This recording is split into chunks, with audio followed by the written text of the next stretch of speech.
everyone. I'm Dr. Yosefa Fogel-Rubel, and this is One-on-One Women Talk Torah, a series brought to you by Matan Women's Institute for Torah Study.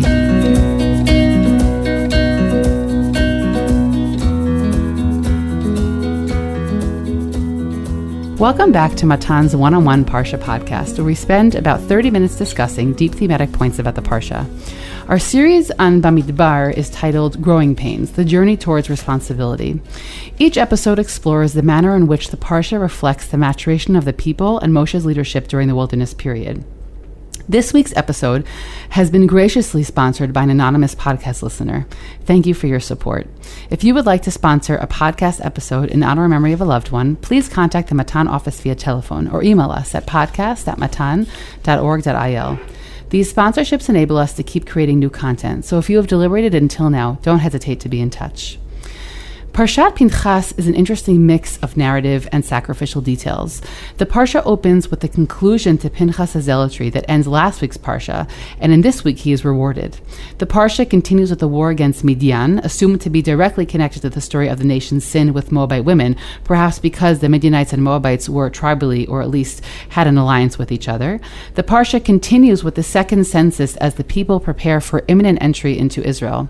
And then we read about the story of Zelophehad's daughters, which will be the focus of today's conversation, after which Moshe asks God to appoint a successor. He wants his own Elazar, as he was to Aharon, and it seems that God had not initially intended to appoint one, and poignantly he is invested through the help of Elazar. After dealing with important issues of continuity in the land of Israel, the parsha ends with the details of the sacrificial calendar.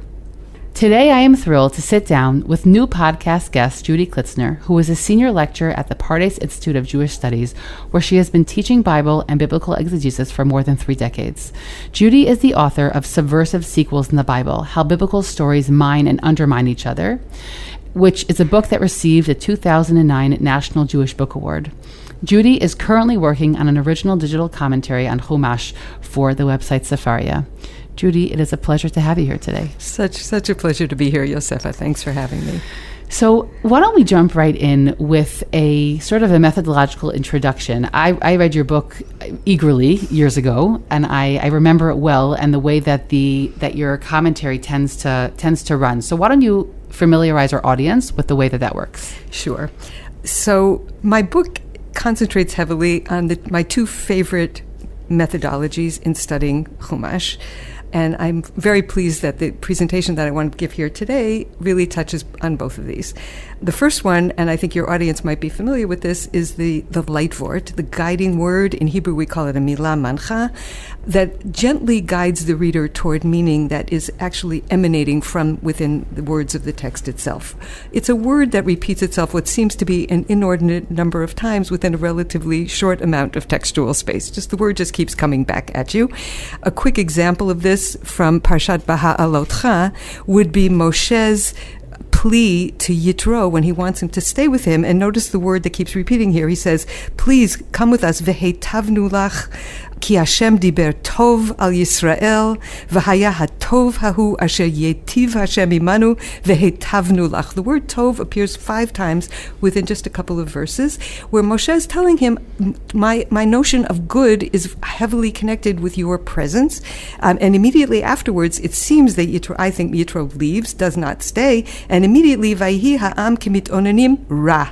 And then the word ra, the opposite of tov, keeps repeating itself. Uve'enei Moshe ra. He says to God, lama hare ota v'al er'eh bira'ati. You have the recurrence of the word bad. Well, the added insight that gives us is the notion that Moshe becomes to a certain degree dependent on his mentor Yitro, so to the extent that when Yitro leaves him, he in his mind he turns from tov to ra. So that's an example of what we can gain, the payoff from the guiding word. And in Parshat Beha'alotcha, we gave that example, and we also went with the interpretation that he indeed left, and that was part of what led to Moshe's breakdown, because he was felt very alone. Okay, well then I could have missed. I'm testing my listeners. Okay, yes, of course that was pre-planned, so that all these things would be nicely integrated.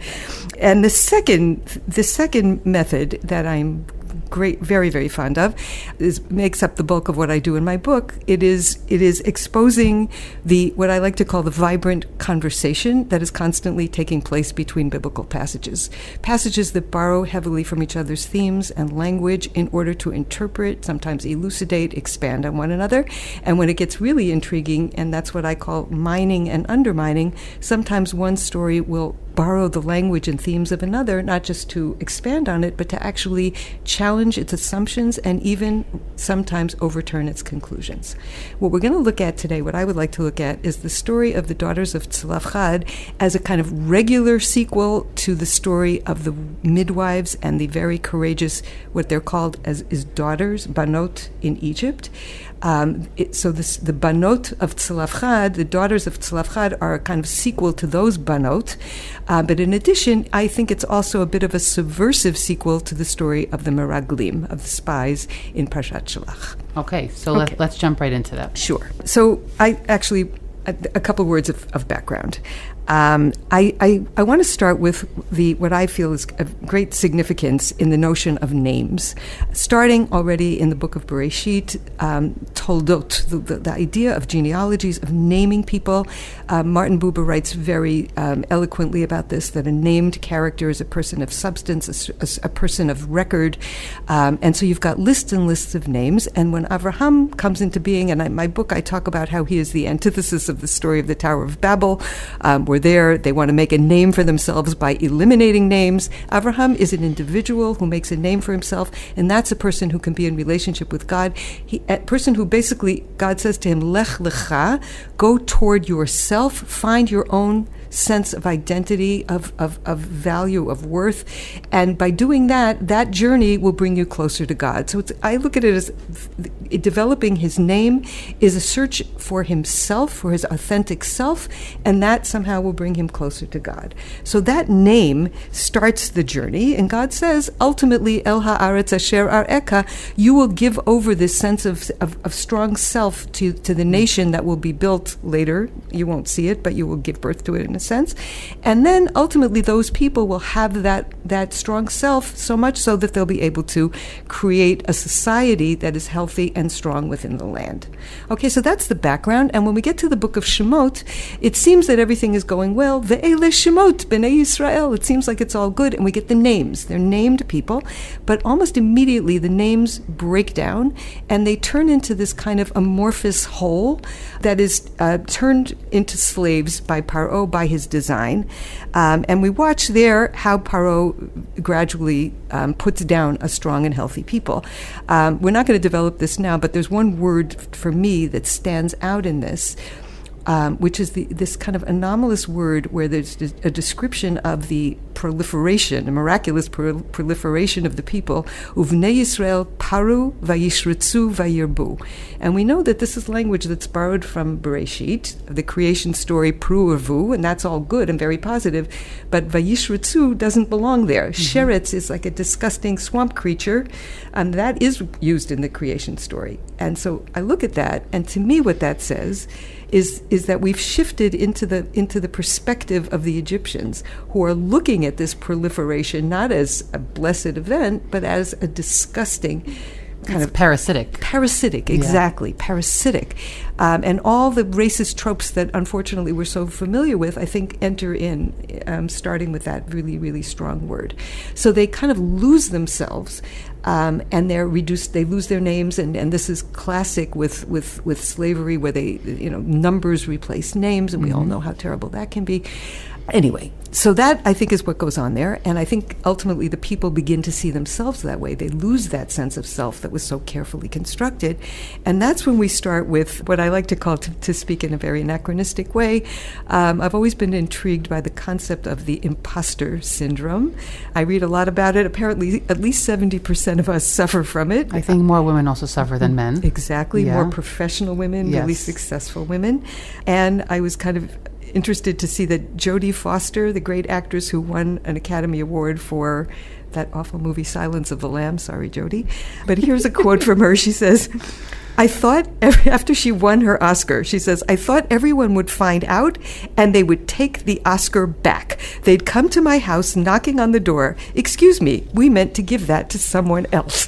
So if Jodie Foster can feel that way, imagine what the rest of us are coming up with. And I think there's also a fine line, not that any psychologist spoke about this in this language, but there's a fine line between being a humble person, meaning because you're aware of how much more you can achieve or how much greater you'd like to be, and that imposter feeling. I feel like there's between those. To not cross over it. But I definitely identify with the to know your own worth, but to still also, have some humility. Feel agency over the things you create, or yes, women. I'm with you. Yep, I'm with you. Every day. Okay, so this kind of brought me to look at some of the writings of the great 20th century psychoanalyst Donald Winnicott, and he makes a distinction between what he calls the true self and the false self, and he connects it with the idea of having a good enough parent. That term has made a lot of us feel very guilty, so I won't go into that. The parent who isn't perfect but kind of steps up to meet the basic requirements of the job.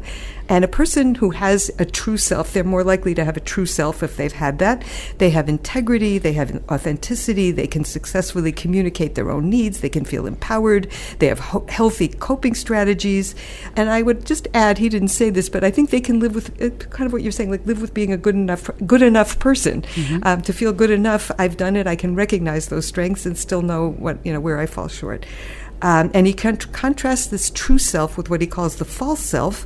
And he says that person feels deeply unworthy, unempowered, and even though they may be really self-absorbed, they lack a sense of competence, of motivation. They have a lot of fear and jealousy, and an excessive need to comply with the wishes of others. And that person, I think there's the meeting point with the imposter. They might very, very well feel like they don't really deserve anything in life. And what I would like to posit is nothing less than the fact that the notion that the Israelites suffer a great case of imposter syndrome. And I think where that comes out, before we get to that, I just want to say where things would get much better in the initial story of the enslavement, as they're like, it seems like it's as bad as it can get. And suddenly bursting through the gloom are these two figures, these two women, Shem ha'achat Shifra v'Shem ha'shenit Pua. The names disappear, and suddenly they reappear in the form of these two midwives who step up, and I would call that an incredible exhibition of the true self. People who defy all conventional wisdom, you might say, right? Even all kinds of like power issues and danger, and they say this is just wrong. We're not going to do it. And Paro is defeated by them, which is truly remarkable. And he's in his frustration. He then says, "Okay, I have to turn to all the people and tell them to get the job done." He says, "Kol haben hayilot hayaora tashlichu," throw the baby boys into the river. V'chol habat techayun. And now we get to our word that I've been looking for, which is the word bat, the daughter. And he says, "Let the daughters live." Now, what's his thinking with letting the daughters live? If he's a genocidal maniac, why not kill them all? And the Midrash, by the way, later on Megillat Esther says, right, that was his big mistake, is that he thought that, if we only kill the boys, it'll be fine, right? Exactly. And later on in history comes Haman and says, we just got to kill them all, because that attempt by Paro didn't work. He learns from really, Paro's there's something unexplainable about the fact that he only kills one side. And I would just add to that there's this beautiful irony that immediately after he says it, Vayelech ish mi beit Levi vayikach et bat Levi. And in chapter 2 of Shemot, you have the word bat becomes our guiding word. It appears no fewer than 7 times. Yep. You have bat Levi, who is Yocheved. You have, she's not called a bat, but it's the daughter of the daughter. Yeah. And then you have bat Paro, who is truly the most unexpected of all banot. All these people who find that true self and say, we're gonna stand up for our conscience, we're gonna stand up for what's right.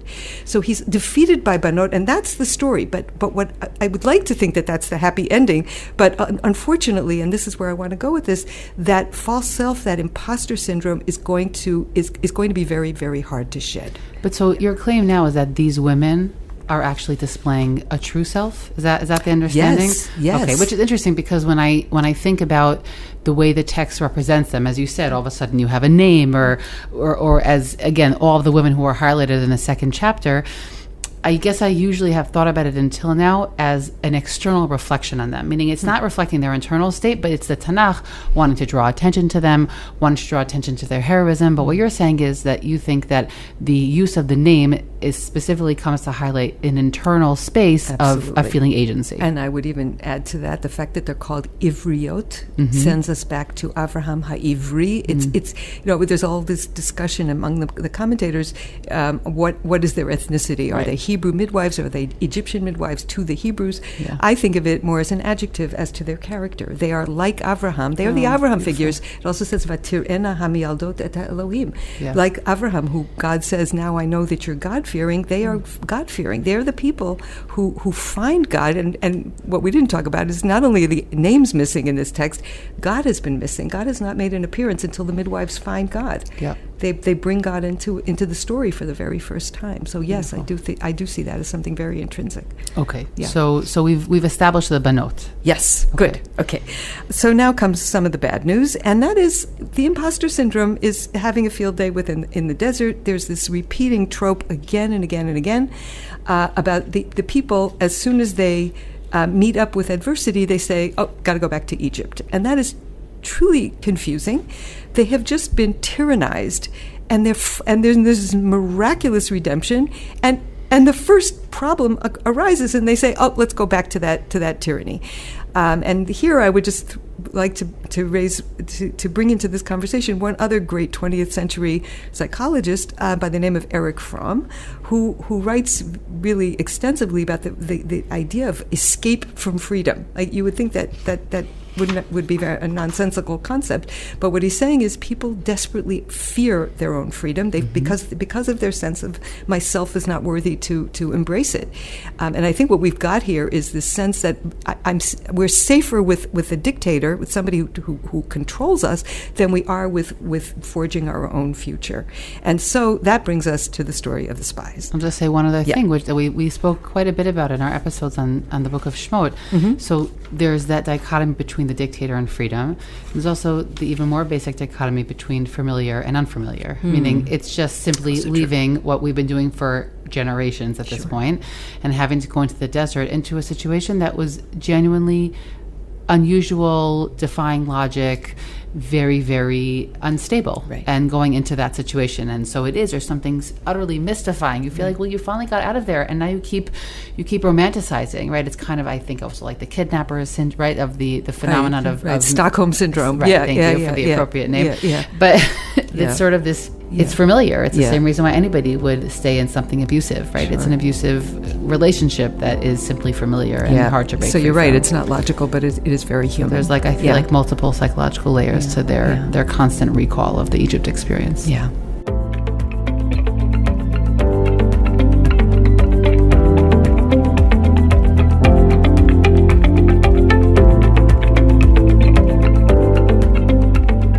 So that brings us to the Meraglim, and I want to just really briefly. We are going to get to Pinchas, everybody. We are. We know exactly. I'm talking as what parsha fast as I can. No, you're great. I'm just reminding everybody that we know exactly what parsha we're in, and we're on a journey. We're on a journey, which is great because I also love that this conversation is bringing together different parts that in different conversations. So Wonderful. Now we're hanging out with the Meraglim, with the spies. Okay, so what stands out to me about the Meraglim story are two things. One is the expectation that we have at the beginning of the story that these people should be really great people, right? They are called, Rashi B'nai Yisrael. They're the heads.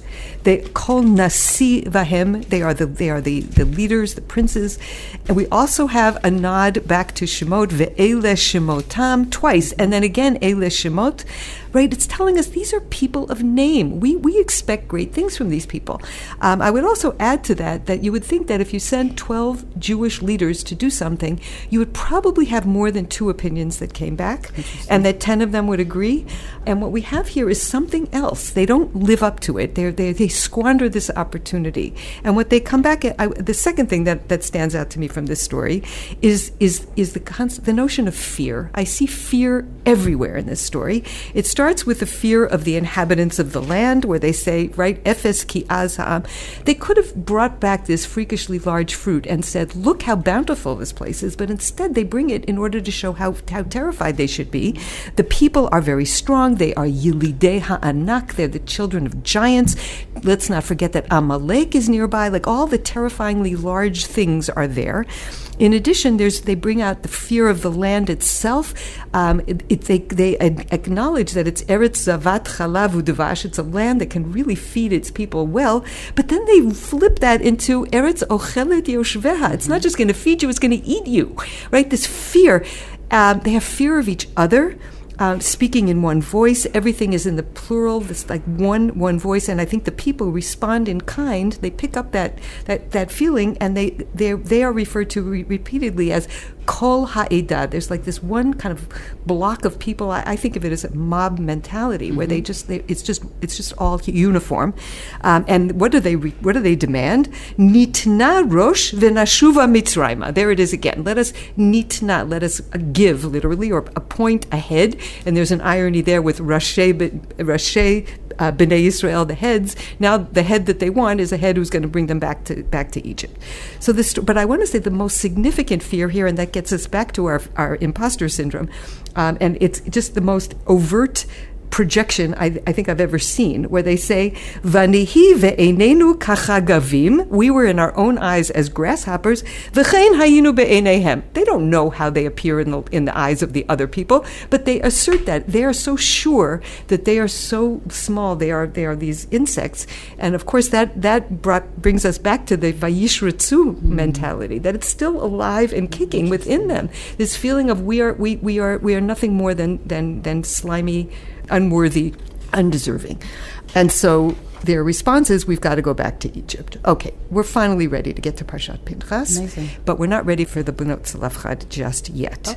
Okay. So I want to get to something that is almost always overlooked, and that is what I like to call the overture to the symphony. The symphony is the story of Bnot Zelophehad. The overture comes in the chapter just before it. It's in Bamidbar 26.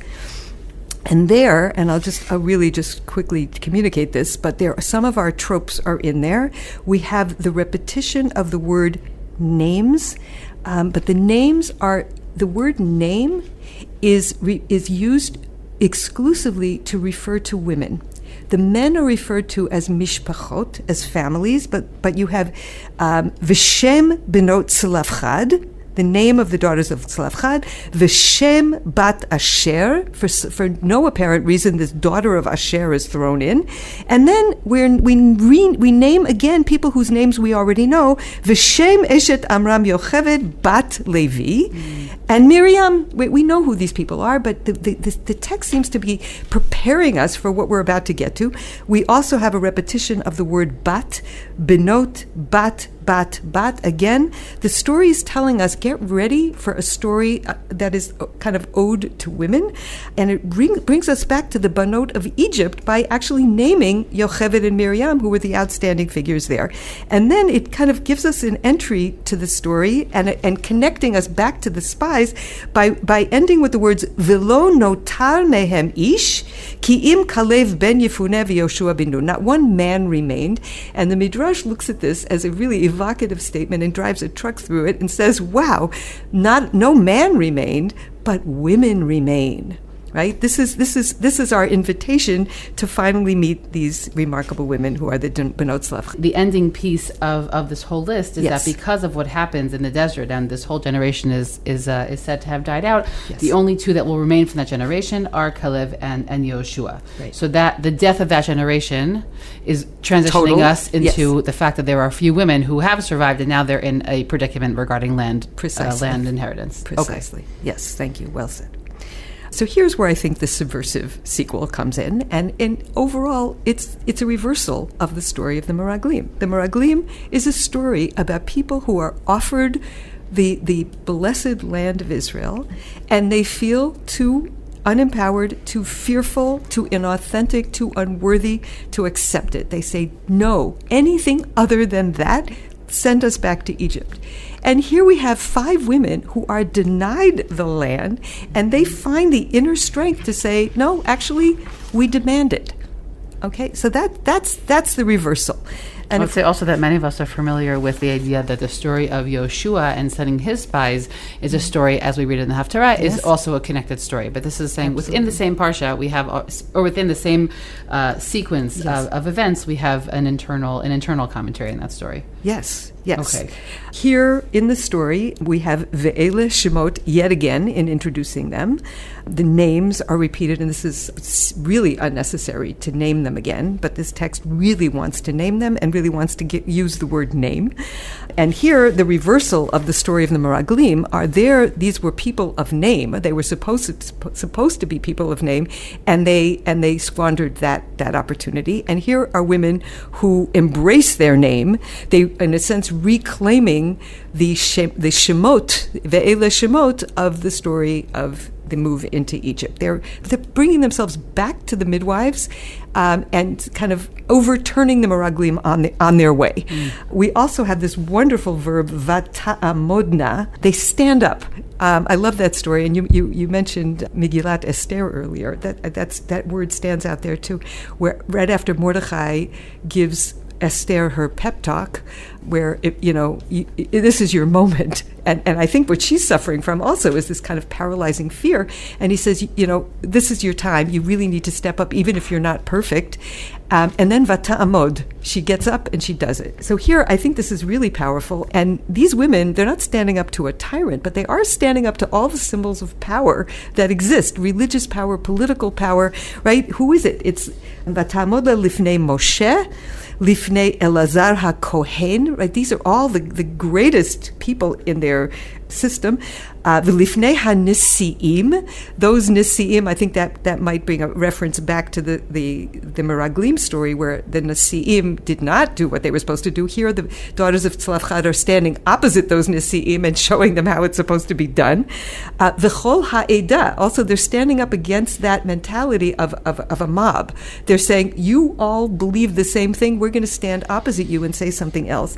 Petach ohel moed, and I don't want to get anybody in trouble, but to me, the thought that keeps coming into my mind is sort of like making their claim in front of the Vatican, like it's the holiest spot that they can find. Which I try to think about what that must have felt like, how intimidating that whole scene must have been. But here, Vata'amodna, I'm kind of imagining their backbone just kind of straightening itself up and saying, this is something that we feel we're right, and so we're gonna just stand up and do it in front. It doesn't matter who's listening. And I want to remind our listeners that this is the fourth case within the wilderness experience where you have somebody who brings a challenge to Moshe and says, this is a legal situation that wasn't explained in the laws that we've received. Right? We had the example of the Mekalel, of he who cursed. We have the Pesach Sheni, those who were impure and eventually are told that they can bring their Korban Pesach, the sacrificial. The Pesach sacrifice a month later, and we also have the violator of Shabbat, or the Mekoshesh Eitzim, which was the example before. The Midrash famously connects that example with our example here and says when they say that their father died, but it wasn't in the story of Korach, it's because he was the one who was the Shabbat violator. He died of his own sins. Okay, that's the Midrash's connection and that desire to connect anonymous figures with our stories. And one other possible connection, I find this kind of almost amusing, the fact that they make sure to say that he was not betoch ha'eda, the Korach Eda, which was another mob, but ki bechet omet. He's an individual even in his sin. He didn't sin with a mob. So they're kind of individuals, the descendants of individual. Right. An iconoclastic family. Even an iconoclastic sinner. Do it with flair. Like okay, so then I think, and here there are midrashim that actually notice this when they say "Tina lanu achuza." That is I think a beautiful reversal of nitna rosh. How could you get more antithetical to the notion of what we're demanding to be given is a leader that will bring us back to slavery? And here they're saying what we demand is entry into this land. We feel we can do it. And God's response to this, God picks up on their language and says, you know what, that's right. When Moshe, as you said, Moshe doesn't know what to do, so God brings this to God, and God uses their words and says, in very emphatic terms, naton titen lahem, give it give, surely give, as Everett Fox would say, give, yea, give to the people. The story overturns the fear mentality, this false self of the Meraglim story, and something that's been plaguing the people pretty much from the beginning of their journey. And I think it connects as a natural sequel to the courageous banot that we met in Shemot. And it gets the people back on track and readier to appreciate this land, to move toward it, and to complete Abraham's journey of Lech Lecha. Of course, I think they add their own little angle on it, which is a Lechi Lach, right? The men, the women. But ultimately, the goal is El Haaretz Asher Areka, to be internally ready for it, to be spiritually, emotionally, psychologically ready to step up and to create a strong, healthy society in that land. I think it's the Kli Yakar famously says on this story that if the Meraglim would have been sent as women, then we wouldn't have gotten to all this trouble in the first place. I bet right? he's noticing all this. Yeah, exactly. Yeah. Meaning, I think he is. He's noticing. He's noticing this without putting it forward in a clear methodology. Yeah. But their desire to inherit is moving. I will just say that, interestingly, the laws that come after their confrontation with Moshe do not necessarily support what it is. Meaning, the laws that come after make it clear, but the laws that come after make it known that the land ultimately is going to go to all possible male descendants, right, before it'll ever go to women. Right. And interestingly, this comes through in Halakha later on. It comes through in all the Mishnah and the Gemara afterward.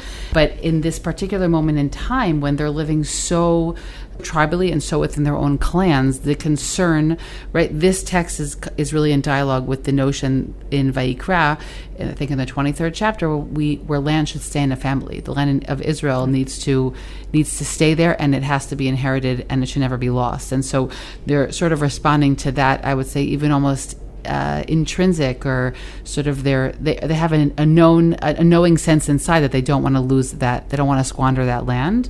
But actually, the laws that come after are a little bit of a downer in this story, because they don't actually make that space for women.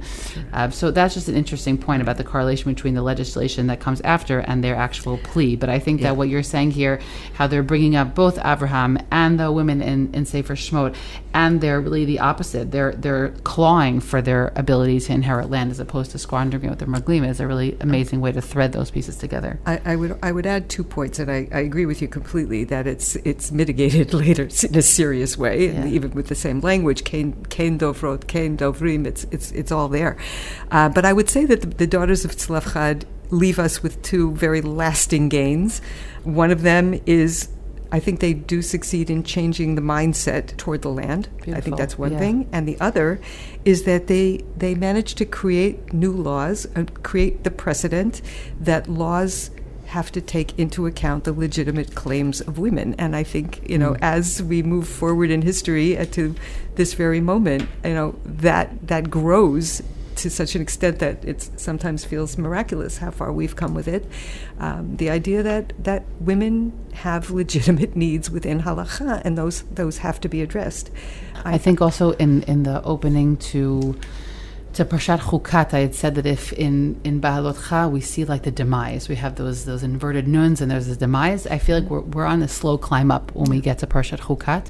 And I think that's a beautiful idea, that we have our sort of slow inverse, right? Even a small inverse of the Meraglim story. We have this sense that, there was a tremendous fear that guided and ultimately led to a very painful punishment, but that as we are in these parshiot, they're very Eretz Yisrael focused, meaning we think of Sefer Dvarim as a whole book, but it's a blip in time. So we're a moment away from going to Eretz Yisrael, and here we have a voice that says, I want that, right? I want to be there. I want to be there no matter what, even if I'm considered an outsider, right? I want to have a part of that project. So I wanted to give the last word to the imposter syndrome, because I think as a lot of us suffer from it from different points in our lives, and I think, how do we get past it? And I think what we have in this story, and what we have in the story of Esther, is that sometimes the moment meets you, and you just have to find the way to do it. And you have to dress the part. Vatilvash Esther Malchut. She's got to put on the clothing, lovely, you know? Lovely. Yeah, even if you don't really feel it, but it's a sense that there's nobody here but me. All right, what Shmuel says to Shaul, Im katanata be'enecha rosh shiftei Yisrael ata, this is your moment, just do it. So I found this wonderful little story by a man by the name of, a British author by the name of Neil Gaiman. And he talks about his encounter with a more famous Neil, and he says this. He says, some years ago, I was lucky enough to be invited to a gathering of artists and scientists, writers and discoverers of things. And I felt that at any moment they would realize that I didn't qualify to be there among these people who had really done things. On my second or third night there, I was standing at the back of the hall, and I started talking to a very nice, polite, elderly gentleman about several things, including our shared first name. He's another Neil. And then he pointed to the hall of people and said words to the effect of, I just look at all these people and I think, what am I doing here? They've made amazing things. I just went where I was sent. And I said, yes, but you were the first man on the moon. I think that counts for something. And I felt a bit better, because if Neil Armstrong felt like an imposter, maybe everyone did. Maybe there weren't any grown-ups, only people who had worked hard and were slightly out of their depth, all of us doing the best job we could, which is all we can really hope for. Judy, thank you for this conversation. My great pleasure. Thank you, Yosefa. I hope you've enjoyed this conversation as much as I did. I'm Dr. Yosefa Fogel-Rubel, and this is One-on-One Women Talk Torah, a series brought to you by Matan Women's Institute for Torah Study. Please do One-on-One and Women's Torah Learning a small favor by sharing this podcast with family and friends so that we can reach new listeners. You can stream and download these episodes on Spotify, iTunes, Google Podcasts, SoundCloud, and Matan's website. Don't forget to leave us a 5-star review in the comments. Please send us any feedback at podcast@matan.org.il. That's podcast@matan.org.il. Thanks for listening, everyone.